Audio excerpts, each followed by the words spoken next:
മൂക്കടപ്പ്, മൂക്കിൽ നിന്നും വെള്ളം വരിക, അതുപോലെ തന്നെ ചിലപ്പോൾ ബ്ലഡ് കാണപ്പെടുക, മണം, രുചി എന്നിവ പോകൽ, അതുപോലെ മൂക്കിൽ നിന്നും ഒരു സ്മെല്ല് വരിക, മൂക്കിൽ നിന്നും തൊണ്ടയിലേക്ക് കഫം ഇറങ്ങി വരിക, തലവേദന ഉണ്ടാവുക, ഇടയ്ക്കിടയ്ക്ക് പനി ഉണ്ടാവുക, അതുപോലെ കൂർക്കം വലിയുടെ സൗണ്ട് കൂടുതലായിട്ടുണ്ടാവുക.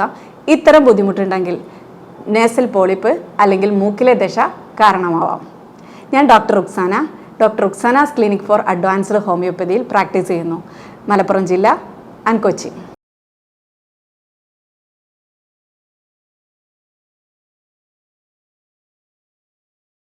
ശരിക്കും മൂക്കിലെ ദശ എന്ന് പറയുന്നത് നമ്മുടെ മൂക്കിൽ കാണുന്ന ക്യാൻസർ അല്ലാത്ത ഒരു വളർച്ചയാണ്. ഈ ക്യാൻസർ അല്ലാത്ത വളർച്ച എന്ന് പറയുന്നത് ശരിക്കും നമ്മുടെ മൂക്കിനകത്തെ ഈ കൊഴുത്ത ആവരണം വീർത്ത് വരുന്നത് കൊണ്ടാണ്. അല്ലാതെ എല്ലാവരും വിചാരിക്കുന്ന പോലെ ഈ ദശ എന്ന് പറയുന്നത് ഒരു മാംസ കഷ്ണം ഇങ്ങനെ വളർന്നു വരുന്നതൊന്നുമല്ല. ഈ സംഭവം, അതായത് ഈ മൂക്കിൽ ഇങ്ങനെ കൊഴുത്ത ആവരണം വീർത്ത് വരാൻ 2 കാരണങ്ങളാണ് മെയിനായിട്ടുള്ളത്. ഒന്ന് അടിക്കടി വരുന്ന ഇൻഫെക്ഷൻസ്, രണ്ടാമത്തേത് അലർജി. ഈ അടിക്കടിക്ക് ഇങ്ങനെ ഇൻഫെക്ഷൻ വരുമ്പം ചിലപ്പം ഇമ്മ്യൂണിറ്റി കുറവുള്ള ആളുകളിലൊക്കെ ഇങ്ങനെ അടിക്കടി ഇൻഫെക്ഷൻ വരിക എന്ന് പറയുമ്പോൾ ചിലപ്പം ബാക്ടീരിയൽ ഇൻഫെക്ഷൻ അല്ലെങ്കിൽ വൈറൽ ഇൻഫെക്ഷൻ ഇങ്ങനെ എപ്പോഴും കിട്ടുമ്പം മൂക്കിലുള്ള ആ കൊഴുത്ത ആവരണത്തിന് ഇൻഫ്ലമേഷൻ വരികയും അത് വീർത്ത് വരികയും ചെയ്യും. അപ്പോൾ ഇത്തരത്തിൽ ഒരു പ്രശ്നം ഉണ്ടാവാം. സാധാരണയായിട്ട് അലർജി ഉള്ള ആളുകളിലാണ് ഇത്തരത്തിൽ പ്രോബ്ലം ഉണ്ടാകുന്നത്. ഈ അലർജി ഉള്ള ആളുകൾ എന്ന് പറയുമ്പോൾ IgE കൗണ്ട് ക്രമാതീതമായി വർദ്ധിക്കുന്ന ആളുകൾ, അത് വെറുതെ ഒരു കാരണമില്ലാതെ, അത് ചിലപ്പോൾ ഈ ഒരു ആൻറ്റിജൻ, ഇപ്പം നമ്മൾ IgE കൗണ്ട് എന്ന് പറയുന്നത് ശരിക്കും നമ്മളെ ബോഡിയിലുള്ള ആൻറ്റിബോഡിയാണ്. പുറത്തുനിന്നുള്ള ആൻറ്റിജനാണ് ഈ ചിലപ്പോൾ ഡസ്റ്റ് ആയിരിക്കാം, അതായത് പൊടിയായിരിക്കാം, അല്ലെങ്കിൽ നമ്മുടെ കാലാവസ്ഥയിലുള്ള ചേഞ്ച് ആയിരിക്കാം, പുകയായിരിക്കാം, അല്ലെങ്കിൽ ചിലതരം ഭക്ഷണ സാധനങ്ങളിൽ നിന്നായിരിക്കാം, ഒന്നുമല്ലെങ്കിൽ വേറെ എന്തെങ്കിലും, ഇപ്പം ചില ഫ്രൂട്ട്സ് കഴിച്ചാൽ അല്ലെങ്കിൽ ചില ഈ പൊള്ളനൊക്കെ വരുന്ന സമയത്തൊക്കെ ചില ആളുകൾക്ക്, അതായത് ഈ പൂക്കളൊക്കെ പൂക്കുന്ന സീസണൊക്കെ വരുന്ന സമയത്തൊക്കെ ചില ആളുകൾക്ക് അലർജി ഉണ്ടാവും. അങ്ങനെ ഓരോ ആളുകളിലും ഉണ്ടാകുന്ന ലക്ഷണങ്ങളും വ്യത്യസ്തമാണ്. അതുപോലെ തന്നെ ഏത് ഫാക്ടറിൽ നിന്നാണോ ഈ പ്രശ്നങ്ങൾ ഉണ്ടാകുന്നത് അതും വ്യത്യസ്തമാണ്. ചിലപ്പോൾ പുകയെന്നാവാം, ചിലപ്പോൾ പൊടിയെന്നാവാം. അങ്ങനെ ഓരോ ആളുകളിലും ഇങ്ങനെ ഒരു പ്രശ്നം ഉണ്ടാകുമ്പോൾ അതിനെ നമ്മൾ ആൻറ്റിജൻ എന്ന് പറയും. ഈ നമ്മുടെ ശരീരത്തിൽ ഈ ആൻറ്റിബോഡി, ഈ IgE ആൻറ്റിബോഡി ക്രമാതീതമായി അങ്ങ് കൂടും. ഈ കൂടുന്ന സമയത്ത് നമ്മളെ ബോഡിയിൽ ഇപ്പോൾ പല ആളുകളിലും പല ലക്ഷണങ്ങളാണ് ഉണ്ടാകുന്നത് എങ്കിലും ഈ മൂക്കിലെ ദശയുള്ള ആളുകളിൽ സാധാരണയായിട്ട് മൂക്കിനകത്തെ കൊഴുത്ത ആവരണം ഇങ്ങനെ വീർത്ത് അത് ഇൻഫ്ലമേഷൻ വന്ന് ഇൻഫെക്ഷനായിട്ട് ഇങ്ങനെ വീർത്ത് തൂങ്ങിക്കിടക്കും. അപ്പോൾ ഇത്തരം ബുദ്ധിമുട്ടുണ്ടാകുമ്പോൾ നമുക്ക് ആകെ ചെറിയൊരു ഹോളല്ലേ ഉള്ളൂ, അത് അങ്ങ് അങ്ങോട്ട് അടയും. ആ സമയത്ത് അവർക്ക് നല്ല മൂക്കടപ്പ് തോന്നും. ചിലപ്പോൾ ഒന്നിലായിരിക്കും ഉണ്ടാവുന്നത്, ചിലപ്പോൾ 2ലും ഉണ്ടാവും. ചില ആളുകൾ പറയും ഈ DNS ഉണ്ടായതുകൊണ്ടാണ് എനിക്ക് മൂക്കിലെ ദശ ഉണ്ടാകുന്നത്. ശരിക്കും DNS അല്ല. DNS പറഞ്ഞാൽ മൂക്കിൻ്റെ പാലം വളവ്. ഈ മൂക്കിലെ പാലം വളവ് കൊണ്ട് മാത്രമല്ല ഈ പ്രശ്നം ഉണ്ടാകുന്നത്. ഈ മൂക്കിലെ പാലം വളവില്ല എല്ലാ ആളുകൾക്കും ഇതുപോലെ പ്രശ്നം വരുന്നില്ല. ഏകദേശം ഒരു 70% ആളുകളിലൊക്കെ മൂക്കിൽ പാലം വളവ് വരുന്നുണ്ടെങ്കിലും ഇതുകൊണ്ട് ഇങ്ങനെ ഒരു മൂക്കിലെ ദശ ഉണ്ടാകുന്നത് കുറഞ്ഞ ആളുകളിൽ മാത്രമേ ഉള്ളൂ. അതായത് ഇവർക്ക് അലർജി വരുന്ന സമയത്താണ് ഇത്തരം ബുദ്ധിമുട്ടുണ്ടാകുന്നത്. ഇപ്പം മൂക്കിൽ പാലം വളവാണെങ്കിലും നമുക്ക് ആ ഒരു ഷേപ്പിനനുസരിച്ച് ഹോളിലൂടെ പോയിക്കോളും നമ്മുടെ ശ്വസിക്കുന്ന വായു. പക്ഷേ ഇത് ഇങ്ങനെ ഒരു അലർജി ഉണ്ടാകുമ്പം ആ കൊഴുത്ത ആവരണം വീർത്ത് വന്ന് അവിടെ അങ്ങോട്ട് അടയും. അപ്പോൾ പിന്നെ പോകാനും ഹോൾ ഉണ്ടാവില്ല. ആ സമയത്ത് നമുക്ക് ശ്വാസം എടുക്കാനും പുറത്തോട്ട് വിടാനും ബുദ്ധിമുട്ടുണ്ടാവും. അപ്പോൾ ഉറങ്ങുന്ന സമയത്തൊക്കെ ആണെങ്കിൽ നല്ല കൂർക്കം വലി കാണും. അതുപോലെ ചിലപ്പം ഇതിന് ഇൻഫ്ലമേഷനും ഇൻഫെക്ഷനൊക്കെ വന്നിട്ട് അതിൽ നിന്ന് ചിലപ്പോൾ ബ്ലഡ് വരാനുള്ള സാധ്യതയുണ്ട്. അതുപോലെ ഈ അലർജി കൂടുന്ന സമയത്ത് അവിടെ കഫം കെട്ടിക്കിടക്കും. ഇപ്പം നമ്മൾ ഈ ആൻറ്റിജനും ഈ ആൻറ്റിബോഡി പുറത്തുനിന്നുള്ള ആൻറ്റിജനും നമ്മുടെ ശരീരത്തിലുള്ള ഈ ആൻറ്റിബോഡി IgEയും കൂടിയിട്ട് നമ്മുടെ ബോഡിയിൽ ഹിസ്റ്റമിൻ എന്ന് പറഞ്ഞിട്ടുള്ള ഒരു കെമിക്കൽ ഉണ്ടാവും. ഈ കെമിക്കലാണ് നമുക്ക് ഈ മൂക്കിൽ ഇൻഫ്ലമേഷൻ ഉണ്ടാക്കുന്നതും അതുപോലെ തന്നെ ഈ കഫം പ്രൊഡ്യൂസ് ചെയ്യുന്നതും. അത് ചിലപ്പോൾ കഫം പ്രൊഡ്യൂസ് ചെയ്തിട്ട് പിന്നെ നമുക്ക് എന്ത് സംഭവിക്കും, ഈ മൂക്കിൽ നിന്ന് ഇങ്ങനെ കഫം വരുന്ന ഒരു പ്രശ്നവും അതുപോലെ തന്നെ ഇതിങ്ങനെ വീർത്ത് നിൽക്കുന്നതുകൊണ്ട് ആ ഒരു ഭാഗത്ത് കഫം കെട്ടിക്കിടന്നിട്ട് അതിൽ നിന്ന് ഒരു സ്മെല്ല് വരുന്ന ഒരു പ്രശ്നം ഉണ്ടാവും.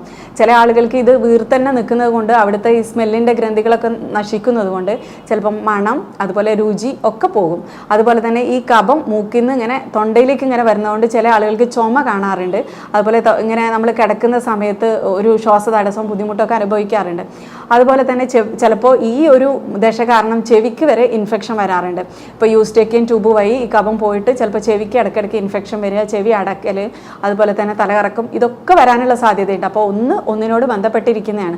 ബേസിക് റീസൺ എന്ന് പറയുന്നത് നമ്മൾ അലർജി തന്നെയാണ്. അപ്പോൾ ഇത് നമ്മൾ വളരെയധികം ശ്രദ്ധിക്കണം. ഇത്തരം പ്രോബ്ലംസ് ഉണ്ടെങ്കിൽ ശരിക്കും നമ്മൾ ഹോമിയോപ്പതിയിൽ ഇതിനെ ട്രീറ്റ് ചെയ്യുന്ന സമയത്ത് ഈ അലർജി നോർമൽ ആവാനുള്ള മരുന്നാണ് കൊടുക്കുക. അതായത് ഇപ്പം അലർജി എന്ന് പറയുമ്പം അത് നമ്മൾ ഇപ്പം താൽക്കാലികമായി ഇപ്പം പൊടിയിൽ നിന്നായിരിക്കാം, അല്ലെങ്കിൽ ഇപ്പോൾ ഭക്ഷണ സാധനങ്ങൾ എന്ന് പറയുമ്പോൾ മെയിനായിട്ട് ഈ കടൽ മത്സ്യങ്ങൾ, അയില, ചെമ്മീൻ, ചൂര, അതുപോലെ ഞണ്ട്, കൂന്തൾ, ഇങ്ങനത്തെ ഐറ്റംസൊക്കെ. അതുപോലെ ഈ ചെതുമ്പലുള്ള മീനുകൾക്ക് പ്രശ്നമില്ല. ചെതുമ്പലില്ലാത്ത മീനുകളൊക്കെ കഴിക്കുന്ന സമയത്ത് ചിലപ്പോൾ ഇതുപോലെയൊക്കെ വന്ന് കളയും. അതുപോലെ തന്നെ ചില ആളുകൾക്ക് ചിലതരം ഫ്രൂട്ട്സ്, മെയിനായിട്ട് സിട്രസ് ഫ്രൂട്ട്സ് ആണ്, പിന്നെ മുന്തിരി, അതുപോലെ തന്നെ ചില ആളുകൾക്ക് പൈനാപ്പിൾ എന്നൊക്കെ വരാനുള്ള സാധ്യതയുണ്ട്. അപ്പോൾ ചില ആളുകൾക്ക് നട്ട്സ് അലർജിയുള്ള ആളുകളും ഉണ്ടാവും. അതുപോലെ ചോക്ലേറ്റ് അലർജിയുള്ള ആളുകൾ, അങ്ങനെ ഓരോ നമുക്കിപ്പോൾ ഇത് എന്തെന്നാണെന്ന് കണ്ടുപിടിക്കാൻ ഒരു ടെസ്റ്റ് ഉണ്ട്. അത് നടത്തി കഴിഞ്ഞാൽ എന്തെന്നാന്ന് കണ്ടുപിടിക്കാൻ പറ്റും. പക്ഷേ ആ ഒരു സാധനം നമ്മൾ മാറ്റിയത് കൊണ്ട് മാത്രം നമുക്ക് ഈ അലർജി മാറുന്നില്ല. ഈ അലർജി എന്നുള്ള ഫാക്ടർ നമ്മൾ വെറുതെ ആ കൗണ്ട് കുറയ്ക്കാനുള്ള മരുന്നുകൾ, ഇപ്പം നമ്മൾ അലോപ്പതിയിൽ കഴിക്കുമ്പം ആൻറ്റി അലർജിക് മെഡിസിൻസ് കൊടുക്കുമ്പോൾ അലർജി താൽക്കാലികമായി കുറയും. അപ്പോൾ ഈ വീർത്തിരിക്കുന്ന പ്രശ്നം കുറയും. അതുപോലെ തന്നെ മൂക്കിലടിക്കാനുള്ള മരുന്നൊക്കെ അടിക്കുമ്പോൾ ആ ഒരു ട്രാക്ക് ക്ലീനായി വരും. അപ്പം നമുക്ക് ശരിക്കും ശ്വാസം എടുക്കാൻ ഈസി ആവും. പക്ഷേ ശരിക്കും ഈ അതിൻ്റെ ഒരു ആക്ഷൻ കുറയുന്ന സമയത്ത്, അതായത് ആ കൗണ്ട് വീണ്ടും നമ്മളിപ്പോൾ ഈ പൊടിയിലേക്ക് പൊടിയാണ് പ്രശ്നമെങ്കിൽ ആ പൊടിയിലേക്ക് വീണ്ടും പോകുന്ന സമയത്ത് വീണ്ടും ഇതുപോലെ വീർത്ത് വരുന്നത് കൊണ്ട് അവർക്ക് വീണ്ടും ഈ അവസ്ഥയിലേക്ക് വരാനുള്ള സാധ്യതയുണ്ട്. അപ്പം നമ്മൾ ഇതിനെ ശരിക്കും നമ്മൾ ചികിത്സിക്കേണ്ടത് ഇവരുടെ ശരീരം അമിതമായി ഇത്തരം പ്രശ്നത്തിനോട്, അതായത് ഇത്തരം അവസ്ഥകളോട് പ്രതികരിക്കാൻ പാടില്ല. ആ ഒരു അവസ്ഥയാണ് നമുക്ക് ശരിക്കും കറക്റ്റായിട്ട് കൊണ്ടുവരേണ്ടത്. ഇത്തരത്തിൽ നമ്മൾ ചികിത്സിച്ച് കഴിഞ്ഞാൽ ശരിക്കും ഈ ഒരു ദശ എന്നുള്ള സംഭവം പരിപൂർണമായിട്ട് മാറ്റിയെടുക്കാൻ പറ്റും. അല്ലാതെ നമ്മൾ ഈ ദശ വന്നു എന്ന് പറഞ്ഞ് സർജറി ചെയ്ത് കഴിഞ്ഞാൽ നമുക്ക് താൽക്കാലികമായി ആ ഒരു ഭാഗത്തെ ഇത് അങ്ങോട്ട് റിമൂവ് ചെയ്യും. അപ്പോൾ നമുക്ക് എന്ത് ചെയ്യും, നമുക്ക് ശരിക്കും ശ്വസിക്കാൻ പറ്റും.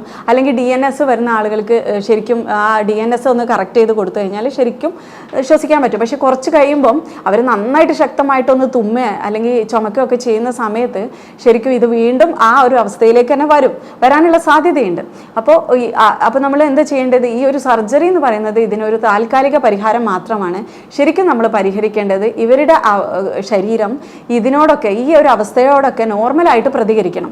അപ്പോൾ ആ അവസ്ഥയിലേക്ക് കൊണ്ടുവരാൻ നമ്മൾ ചെയ്യേണ്ട കാര്യം എന്താണെന്ന് വെച്ചാൽ ഹോമിയോപ്പതിയിൽ ഇതിന് വളരെ നല്ല മെഡിസിൻസ് ഉണ്ട്. ഇതെന്താ ചെയ്യുന്നതെന്ന് വെച്ചാൽ നമ്മുടെ ശരീരത്തിൽ ഇപ്പോൾ ഈ അലർജിയുടെ കൗണ്ട് കൂടുന്നത് കൊണ്ടാണല്ലോ ഇത്തരം പ്രശ്നം ഉണ്ടാവുന്നത്.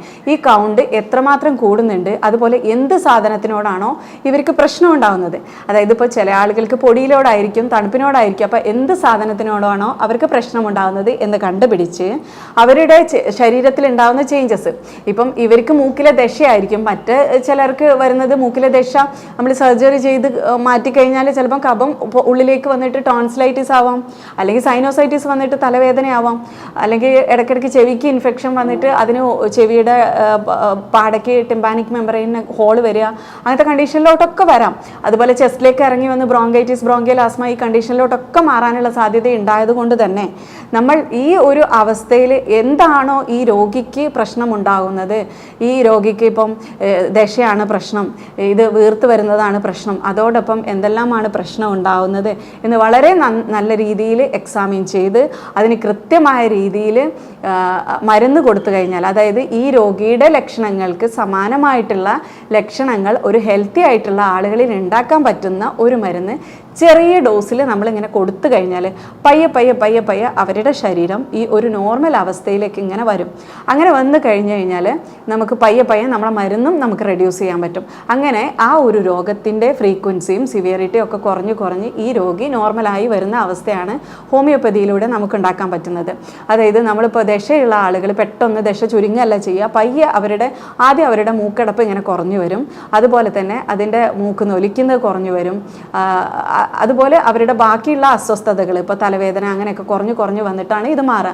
ഇത് നമുക്ക് ഡയഗ്നോസ് ചെയ്യാന്ന് പറയുമ്പോൾ എങ്ങനെ ഇത് കണ്ടുപിടിക്കാമെന്ന് വെച്ചാൽ, ഇപ്പോൾ നമുക്ക് എൻഡോസ്കോപ്പി വഴി കണ്ടുപിടിക്കാൻ പറ്റും. അതുപോലെ ബ്ലഡ് ചെക്ക് ചെയ്ത് കഴിഞ്ഞാൽ നമുക്ക് ഇതിൻ്റെ കൗണ്ട് വേരിയേഷൻ കാണും. ചില ആളുകളിൽ IG കൗണ്ട് കൂടില്ല, ചില ആളുകൾക്ക് AEC, അതായത് അബ്സല്യൂട്ട് ഈസ്നോഫിൽ കൗണ്ട് ആയിരിക്കും കൂടുന്നത്, ഈസ്നോഫിൽസ് കൂടുതലായിരിക്കും. അങ്ങനെ അവർക്ക് എന്താണോ പ്രശ്നം എന്നുള്ളത് നമ്മൾ ബ്ലഡ് ചെക്ക് ചെയ്ത് കഴിഞ്ഞാൽ അറിയാൻ പറ്റും. അതുപോലെ ഇപ്പോൾ ഇൻഫെക്ഷനൊക്കെ വന്നിട്ടുണ്ടെങ്കിൽ ESRും CRP ഒക്കെ കൂടിക്കിടക്കും. അപ്പോൾ ഇത്തരത്തിൽ എന്താണോ അവർക്ക് പ്രശ്നം വരുന്നത് എന്ന് നമ്മൾക്ക് ചെക്ക് ചെയ്യാൻ ഇങ്ങനെ ഇതുപോലെ ബ്ലഡ് ചെക്ക് ചെയ്യാം.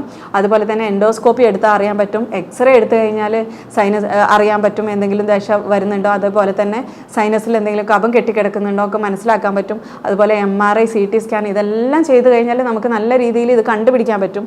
അതുപോലെ തന്നെ തുടക്കത്തിലുള്ള ലക്ഷണങ്ങൾ ഉപയോഗിച്ചും നമുക്കിത് കണ്ടുപിടിക്കാൻ പറ്റും. അതുകൊണ്ട് തന്നെ നിങ്ങൾ നല്ലൊരു ഡോക്ടറെ കൺസൾട്ട് ചെയ്ത് ഇതിന് കൃത്യമായിട്ടുള്ള ട്രീറ്റ്മെൻറ്റ് എടുക്കണം.